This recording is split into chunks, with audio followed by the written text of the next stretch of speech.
BTC कालेंदुवार बियाबाव दैबानाजों खुरखाव जालांनाय आरो दालां लामा बायनायखौ फोसाबदों इउपिपिएल दोलोआ। थाद'नाय गैयै अखाजों जालांनाय दैबानानि गामि लोमनाय, लामा दालां बायनाय, दैमा खुरखावना गरा गिसिखानायफोरखौ नायना फोसाबनो लादों इउपिपिएल आरो बिसिडिसिआ।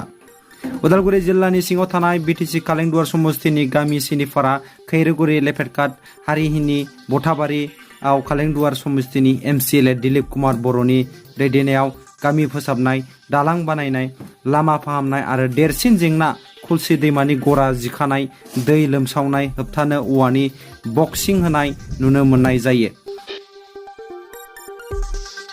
बे हाबाफारिखौनो सामलायो फरन्दिया बिसिडिसिनि मासिगिरि अलंबार कसारी, रतनपुर बिसिडिसिनि मासिगिरि भुमिधर बर', कालेंदुवार ब्लक कमिटि इउपिपिएलनि गाहाय नेहाथारि मृणाल कसारी आरो कालेंदुवार बियाबनि टिएलसिसि मासिगिरि बुद्धिराम बर'। फरन्दिया बिसिडिसिनि सिङाव थानाय लोगोसे रतनपुर बिसिडिसिनि सिङाव थानाय लोगोसे पानेरि बिसिडिसिनि सिङाव थानाय नैबे खलसि दैसानि जि गरा खुरखानाय, बे खुरखानायाव जोंहा गोबां गामिया बेवहाय खहा जादों, लोमसावजोबदों। गामिया लोमसावजोबनानै रिलिफआव थानो गोनां जादों। माइ आबाद बा खोथियाफोरा खहा जादों, फबजोबदों।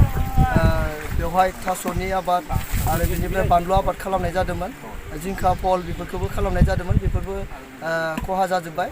दायो रायजो राजाफोरा ओंखारनानै सिनिपारा गामिनि, खैरोगुरि गामिनि आरो जोंहा बे थाराइबारि कावलिभाङा गामिनि रायजो राजाफोरा ओंखारनानै दिनै बेखौ बे खलसिनि जिथुनिखि माने खुरखानाय बेखौ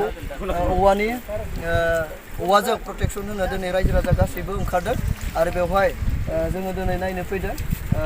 आंबो फरन्दिया बिसिडिसि चेयारमेन हिसाबै आरो कालेंदुवार ब्लक कमिटिनि इउपिपिएलनि इउथ विंनि प्रेसिडेन्ट हिसाबै दिनै जों बेवहाय नुजाथिफैदों रायजो राजाफोरजों आरो रायजो राजाफोरखौ जोङो खावलायनाय लेखा बिथांमोना गोसो खुसियै गावसोरनो बिथांमोना ओंखारदों दिनै।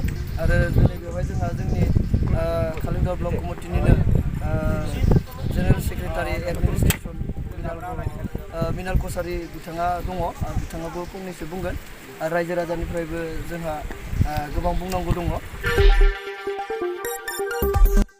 नुनो मोननाय जायोदि फारियै दैबानाजों खहा जानाय सिनिफारा, खैरोगुरि लामानि बायनाय दालां फोसाबनाय, पानिपुटा आरो काटवालपारा गामिनि बानाजों बायलांनाय बक्स कालभाराव हा खोनाय, सिनिपारा, खैरोगुरि, थाराइबारि, जारनि बस्ति गामिनि साखाथि खुलसि दैमानि गरा गिसिखानायखौ होबथानो औवाजों बक्सिं होनाय आरो लेफेटकाट गामिनि खुलसि दैमाया खुरखावनायखौ बक्सिं होना होबथानाय हाबाफारिखौ लायो।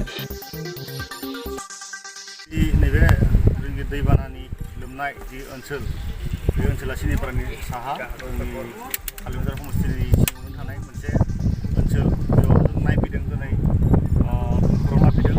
बेयाव रायजो राजाफ्राबो लोब लोब बाहागो लाफैदों आरो जि मेरामति